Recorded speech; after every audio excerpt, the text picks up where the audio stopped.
Bonsoir à toutes et à tous et bienvenue dans cette toute nouvelle vidéo ASMR.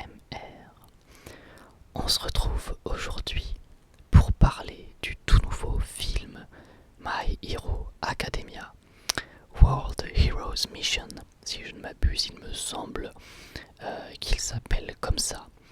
À savoir donc le troisième film d'animation My Hero Academia.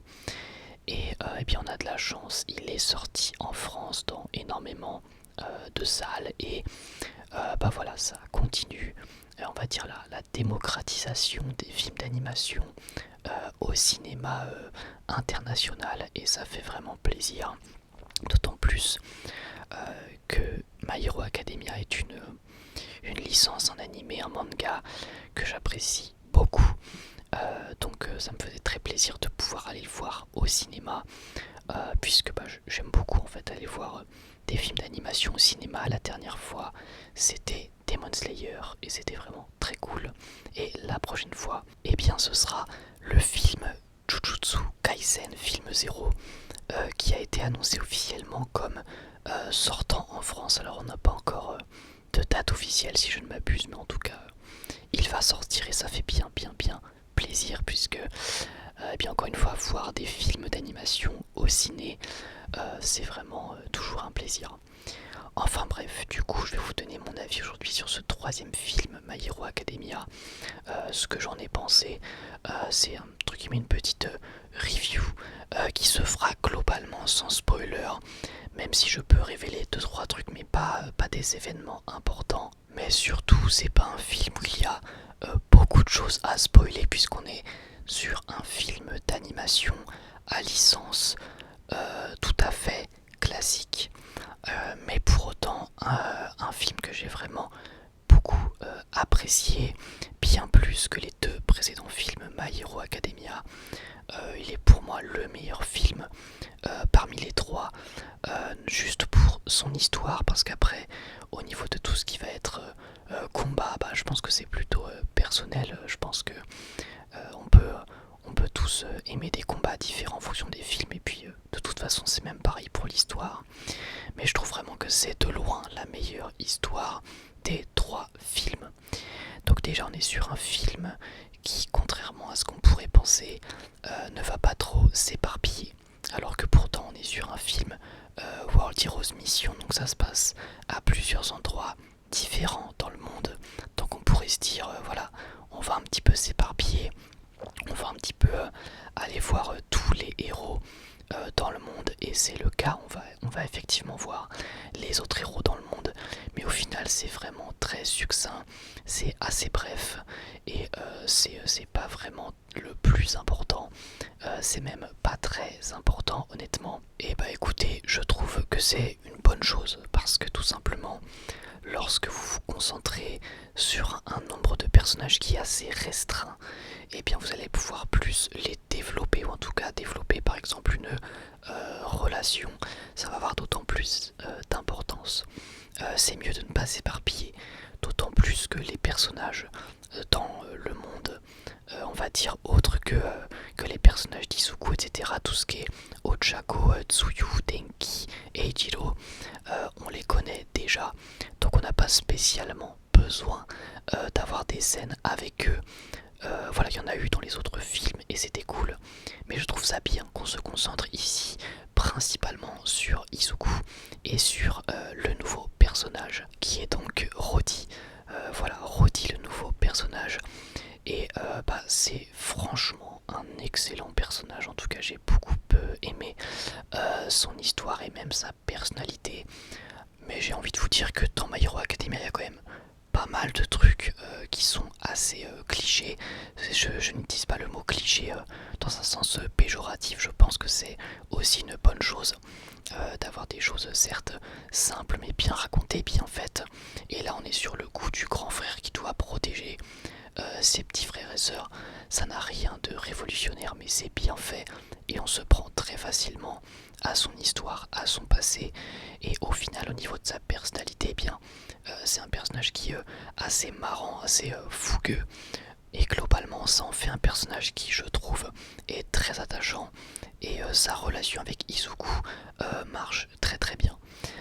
Donc à ce niveau-là, je trouve tout simplement que Rodi est le meilleur personnage hors série des 3 films. Donc un personnage hors série, c'est un personnage qui va apparaître uniquement pour un film. Dans le film 2 par exemple, c'était les enfants, alors j'ai complètement oublié leur nom, les enfants que devait protéger Izuku. Dans le premier film, je crois qu'il n'y en avait pas vraiment. Je crois me souvenir de la fille blonde, mais c'est pas vraiment un personnage hors série puisque le film ne tourne pas vraiment autour de ce personnage là dans le premier film, alors que là dans le troisième ça tourne vraiment autour de lui, et du coup ça en fait un personnage central à l'histoire et très bien utilisé. Donc ça déjà c'est un bon point parce qu'il y a pas mal de personnages hors série qui sont un petit peu inutiles ou un petit peu pénibles parfois. Là j'ai trouvé vraiment que c'était pas du tout le cas. Au-delà même d'être utile, il est vraiment attachant, donc ça c'est un bon point. Ensuite on va parler de rythme, toujours aussi important le rythme dans un film d'animation ou dans un animé. Et je trouve tout simplement que c'est très bien rythmé, il n'y a rien à redire. Le film dure 1h45, c'est plutôt long, 1h45 pour un film d'animation, enfin c'est plutôt dans la moyenne, mais tout de même ça en fait. Et honnêtement, je trouve que c'est très bien rythmé, bien mieux rythmé que les 2 premiers films qui honnêtement pouvaient avoir des longueurs et des scènes à rallonge un petit peu inutiles. Ce n'est pas le cas, voilà, ce n'est pas le cas. On va à l'essentiel dans ce film et on raconte toujours quelque chose d'intéressant. Honnêtement, j'ai trouvé qu'il n'y avait aucune scène en trop dans ce film, ce qui est assez rare dans un film d'animation, voire même dans un film tout court. Il y a toujours des petites scènes où on se dit bon, cette scène là on aurait pu l'éviter, il y a des petites scènes qui cassent le rythme. En revanche, je trouve que dans ce film ce n'est pas le cas, donc tout s'enchaîne plutôt bien, et ça je trouve que c'est alors déjà lié à une certaine qualité d'écriture, puisqu'apparemment l'auteur Horikoshi aurait participé à l'écriture de l'histoire de ce film. Et comme par hasard, c'est selon moi la meilleure histoire, donc comme quoi il n'y a pas de secret. Et également, c'est lié du coup à la qualité du personnage hors série, donc Rodi, qui est encore une fois, je trouve, un très bon perso. Au-delà même de ça, on peut parler aussi de l'action du film. Alors, c'est bien dosé, je trouve qu'il y en a parfaitement assez, c'est-à-dire qu'il y en a pas mal, mais que c'est pas non plus omniprésent. Et à ce niveau-là, pareil, c'est ce qui fait aussi que le film a un bon rythme. Il y a de l'action pile quand il faut. Et évidemment, c'est très agréable de retrouver les personnages de My Hero Academia faire des missions, ou en tout cas agir en tant que héros.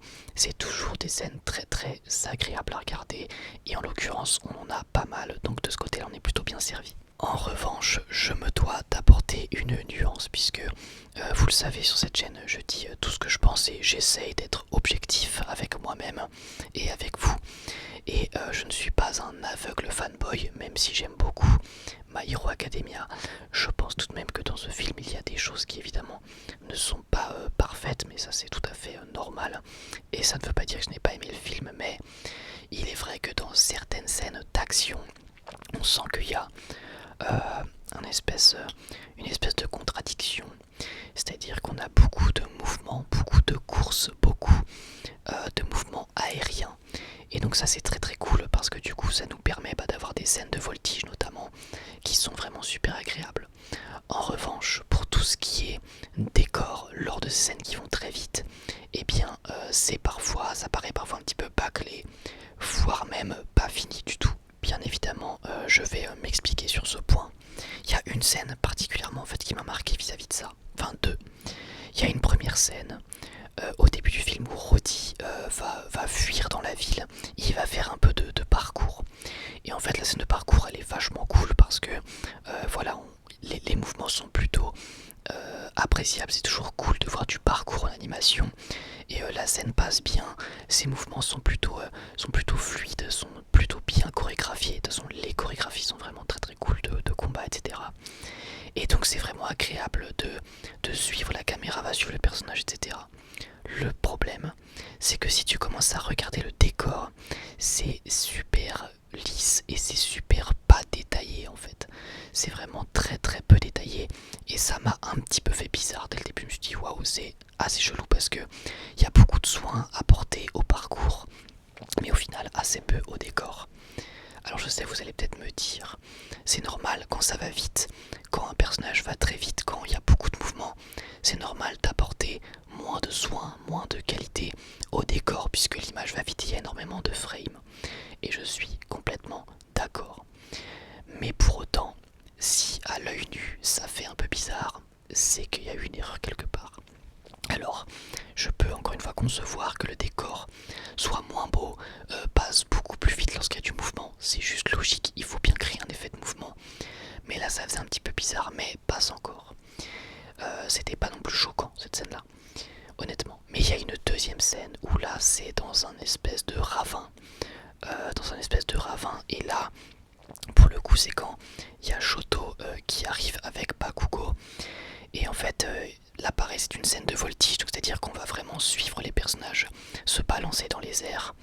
Et autant le mouvement de voltige est super bien fait, super dynamique et c'est très agréable à regarder, autant là le décor il est juste pas fini en fait. Là c'est vraiment trop bizarre. Il y a vraiment un ciel, des montagnes, point. Et les montagnes sont super... Enfin le ravin est super basique, il n'y a pas de détails, c'était assez bizarre. Enfin ça m'a honnêtement, ça m'a un petit peu choqué à l'œil nu. Alors évidemment, c'est une scène qui passe vite vu que bah, c'est rapide, le mouvement est rapide, mais j'avoue que c'était un petit peu bizarre visuellement. Après, au-delà de ça, honnêtement, visuellement, il n'y a rien à dire. Tout ce qui va être plan fixe et plan assez lent, plan d'animé classique, bah, ça va faire comme dans l'animé en fait. C'est du Bones Studio. Donc c'est joli, et voilà, les couleurs sont belles et c'est carré. En fait, c'est comme quand les personnages vont discuter ou marcher, ça va faire comme un épisode d'animé finalement. En revanche, dès qu'il va y avoir de l'action, là on va vraiment monter d'un cran. Et même comme j'ai dit, même pour les scènes où les décors paraissent un petit peu même très simplistes par moment, je dis bien par moment puisque c'est vraiment que deux scènes, en vrai sinon tout le reste du film les décors sont très bien, même dans les scènes d'action. Mais il y a vraiment ces deux scènes là qui m'ont marqué, mais même quand c'est comme ça, c'est quand même kiffant parce que il y a beaucoup de mouvements et c'est très bien animé. Donc globalement, l'action marche très bien, autant en termes de présence d'action qu'en termes de mise en scène, parce que les mouvements des personnages, les chorégraphies de combat sont vraiment top. Alors ça franchement bravo. Voilà, à part les décors dans les scènes d'action, et que dans certaines scènes d'action j'insiste, à part ça, ça passe nickel, puisqu'on a aussi des scènes d'action au tout début qui elles pour le coup ont des décors qui sont toujours aussi détaillés, hein, ça y a pas de problème. Mais voilà, à part ça, globalement l'action est très bien faite. Les relations entre les personnages fonctionnent très bien. Je trouve que ces relations là passent bien mieux que dans les anciens films avec les personnages hors série. Et également on a le rythme qui est très bon. Donc voilà, globalement ce film là se tient par tous ces points forts là. Maintenant on va parler du dernier acte du film qui clairement va concerner 4 personnages: Izuku, Rodi, Bakugo et Shoto. Tous les autres vont être un petit peu en retrait, ils vont apparaître mais c'est vraiment pas là-dessus qu'on va s'attarder. Et alors si je voulais juste parler d'un personnage, c'est un personnage qui fait partie donc de la religion des méchants, qui a un alter vraiment très cool où elle peut transformer ses membres en armes et notamment en arc. Voilà, c'est vraiment la petite aparté, je trouve juste cet alter beaucoup trop stylé. Voilà, c'était la petite aparté. Je reprends donc avec le troisième acte qui est full baston, full combat. Évidemment c'est très kiffant. Donc on a 3 combats principaux. On aura le combat Izuku contre le méchant final qui est Osef Tier, on va en parler après. On a Bakugo contre les deux méchants. Enfin le méchant qui peut se dédoubler je crois, ou je sais pas s'ils sont deux, enfin bref. Mais je crois qu'ils sont deux, bref les deux méchants qui utilisent des lames. Et on a Shoto qui est contre un espèce de gros balèze, bref. Tous les méchants sont un petit peu Osef, mais ça c'est dans tous les films et machin jusqu'à présent. Donc si je devais les classer, je dirais qu'en troisième c'est le combat Shoto contre l'espèce de gros monstre. Ensuite on a le combat Izuku contre le gros méchant. Et on a le combat Bakugo contre les deux lames, enfin contre les deux alters de lames en premier, clairement. si vous êtes fan de Bakugo, vous allez kiffer les combats qu'il y a dedans. Donc les 3 combats sont très très cool, et je pense dans les 3 combats, en tout cas personnellement, dans les 3 combats j'ai eu les frissons. Voilà, j'ai eu les frissons parce que je kiffe ces 3 persos, et les 3 combats sont vraiment très très très cool. Y a pas, franchement y a pas, les combats sont vraiment très très cool. Alors suite Johto, on pourra regretter qu'il est un peu expéditif. C'est vrai, il passe un peu vite, mais il m'a quand même mis le petit sourire, le combat du petit Johto, parce que tout simplement je pourrais pas trop vous le décrire, il n'y a pas spécialement de chorégraphie impressionnante, mais juste tu vois Johto dans une scène très bien animée qui utilise ses flammes à 100%, et c'était plutôt kiffant. Mais on va pas se mentir, c'est le combat qui est un petit peu plus en retrait dans les 3. Ensuite on a du coup le combat Bakugo contre l'espèce de fou. Et là clairement pour moi c'est le meilleur combat. Bakugo est définitivement le personnage de MHA avec les chorégraphies de combat les plus intéressantes. Puisque déjà ce qui est agréable c'est de voir que Bakugo était en difficulté. Puisque évidemment on le voit souvent faire le malin, on le voit au final assez peu en difficulté dans l'animé. On l'aura assez peu vu en difficulté, et là il était vraiment pas bien, il s'est vraiment fait un petit peu défoncer, et ça fait plaisir de voir ça aussi, puisque évidemment ça l'oblige à se démener, et les chorégraphies de combat de ce combat sont vraiment les meilleures de loin. Clairement, c'est vraiment très très kiffant de voir Bakugo galérer comme ça, et devoir utiliser différentes stratégies, notamment avec ces petites grenades disséminées un petit peu partout. Ça permet de voir aussi que Bakugo c'est pas juste un mec qui fonce dans le tas, il est aussi vraiment intelligent, et ça c'est kiffant de voir ça, et c'est montré plusieurs fois dans l'anime aussi. Donc c'est bien j'aime beaucoup le fait qu'on ne l'oublie pas, que vraiment que ce côté intelligence de Bakugo, on insiste vachement là-dessus dans l'œuvre des machas. Ça c'est très très cool aussi. Puisque oui, Bakugo ce n'est pas que la force brute, même si lorsqu'il utilise la force brute dans ce film, ça passe vraiment super bien. Également un point à souligner, le film est sanglant. Alors là c'était la petite surprise, j'avoue. J'ai cru comprendre qu'il y avait une certaine censure dans la saison 5. Donc pourquoi est-ce que le film, il y a v'là le sang en fait.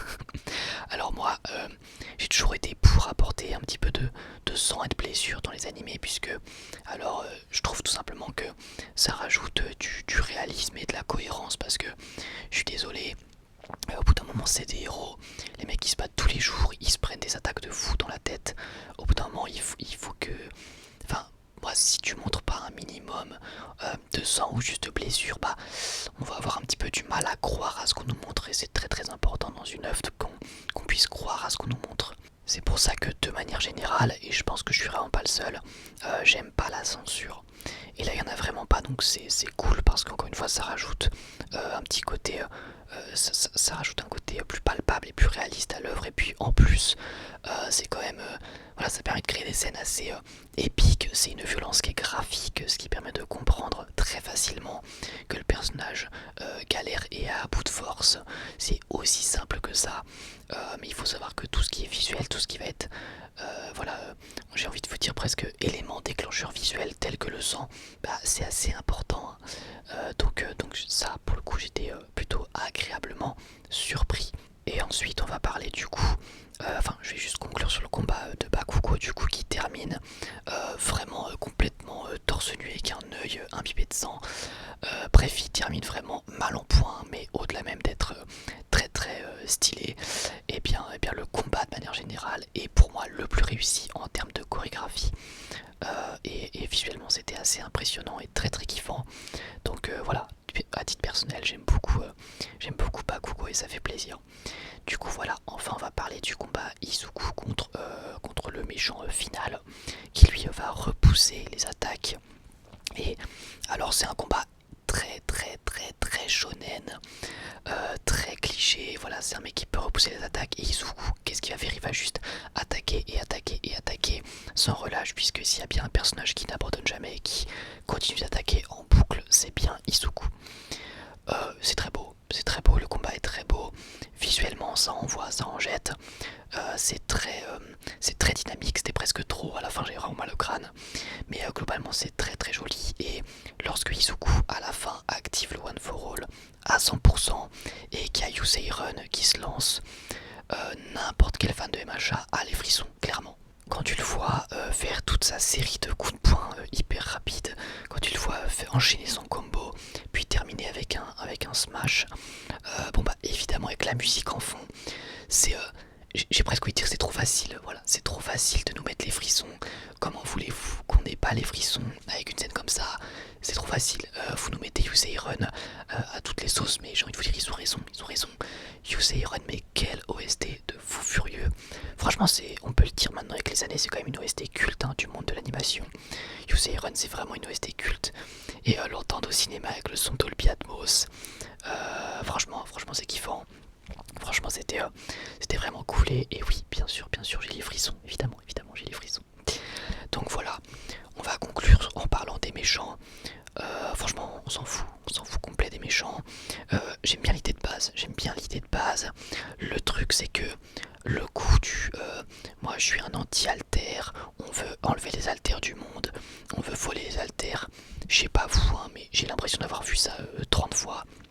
Donc c'est un peu bizarre. J'ai vraiment l'impression que tous les films des machas se basent sur les alters, souvent les power-up d'alter, puisqu'il me semble que dans le film 2 c'était la même chose, hein, c'était un power-up d'alter. Là c'est la même chose, c'est des power-up d'alter. Ça fait un peu redondant. Mais bon, j'ai envie de vous dire que les méchants dans les films machas, ça a jamais été très glorieux. Donc on s'en fout un peu. Il faut une menace pour montrer des trucs stylés. Il faut une menace pour que les héros puissent agir. Voilà, c'est pas bien ouf. Par contre, j'aime bien l'idée de base de dire que voilà, c'est un côté religieux qui dit que voilà, ce combat d'alter c'est les gens purs, les autres c'est les impurs. Voilà, ça casse pas trop patin un canard, mais j'aime bien juste l'idée de culte. Voilà, c'est plus culte que religion d'ailleurs. J'aime bien l'idée de culte autour des noms des personnes qui n'ont pas d'alter, quoi, tout simplement. Mais c'est vrai qu'à part ça, les méchants sont pas plus développés que ça. Il y a vraiment juste une petite scène qui dit que le méchant principal n'a pas pu avoir de relation avec les autres, etc. Mais voilà, même pas un flashback, même pas grand chose à se foutre sous la dent au niveau des méchants. Mais j'ai envie de vous dire, on est habitué et je n'avais aucune attente au niveau des méchants, comme pour chaque film MHA. Donc voilà, et comme pour beaucoup de films d'animation japonaise à licence d'ailleurs. Mais bon, c'était quand même un film très très cool, honnêtement. J'ai passé un très très bon moment devant et je pense que c'est exactement le but d'un film de MHA. Voilà, on parle d'une licence phare, d'une licence très connue, une licence aussi très très shonen. Et donc je pense que le film n'a pas plus d'ambition que ça. C'est-à-dire la seule ambition du film, je pense, c'est de faire passer aux fans de MHA un bon moment. Et la mission, elle est parfaitement remplie à 100%. Hein, donc là-dessus, il n'y a pas de problème. Et on demande pas à un film d'MHA, on lui demande pas d'être un chef-d'œuvre d'animation japonaise, pas du tout. On demande à un film d'MHA d'être divertissant et il l'est parfaitement. Donc le rôle est parfaitement rempli. Maintenant la seule question que je me pose, c'est est-ce que ce film est canon? Ça je ne le sais pas. En général les films d'animation ne sont pas canons dans l'histoire originale. Mais là je crois que ça l'est. Alors dites-moi si je me trompe, mais j'avais cru voir sur Twitter des gens dire que ça l'était, d'autres qui disaient que ça l'était pas. Donc je suis un peu paumé, mais honnêtement je ne sais pas. Je ne sais pas. Mais dans tous les cas, je sais pas si ça change énormément de choses. Je réfléchis, mais je ne crois pas. Peut-être éventuellement reparler des événements ou des personnages plus tard. Mais à part ça, je pense que globalement, je pense pas que le film soit canon. Mais en fait, je me dis, s'il est canon, au bout d'un moment, c'est quoi cette année de fou furieux à UA? Je veux dire, ils sont encore en seconde. Voilà, on est bien d'accord que actuellement ils sont encore en seconde. Donc ça veut dire qu'ils ne sont pas encore passés un an. Si jamais le film est canon, putain, ça en fait des péripéties, ça en fait des trucs tout au long de l'année. Putain, c'est pas de tout repos d'aller à UA. Mais bon, vous allez me dire que je chipote, et c'est vrai, là je chipote complètement. Donc bref, oui, j'ai passé un très bon moment devant MHA, c'était très divertissant. Et voilà, honnêtement j'ai kiffé, j'ai pris mon pied. Le dernier tiers du film est surkiffant. Globalement, si vous êtes fan des MHA, vous allez kiffer, vous allez voir les frissons. Et voilà, c'était cool, j'ai passé un très très bon moment. Du coup, n'hésitez pas à me dire vous ce que vous avez pensé du film si vous l'avez vu. Et sinon, qu'est-ce que vous avez pensé de cette vidéo. C'était comme d'habitude pour moi un plaisir de vous la tourner, un plaisir de vous partager mon avis sur ce film que j'attendais pas mal.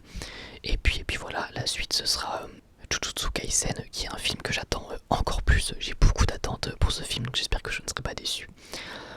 Et puis entre temps on aura aussi d'autres films dont on parlera sur la chaîne, notamment Doctor Strange 2 et The Batman qui sortiront en 2022. Donc on parlera de tout ça sur la chaîne. Je vous remercie de m'avoir écouté jusqu'au bout, j'espère que cette vidéo vous aura plu. Si c'est le cas, comme d'habitude, n'hésitez pas à liker et à vous abonner, ça me fait toujours plaisir. Et moi sur ce, j'ai plus qu'à vous dire à la prochaine, prenez soin de vous, bye tout le monde.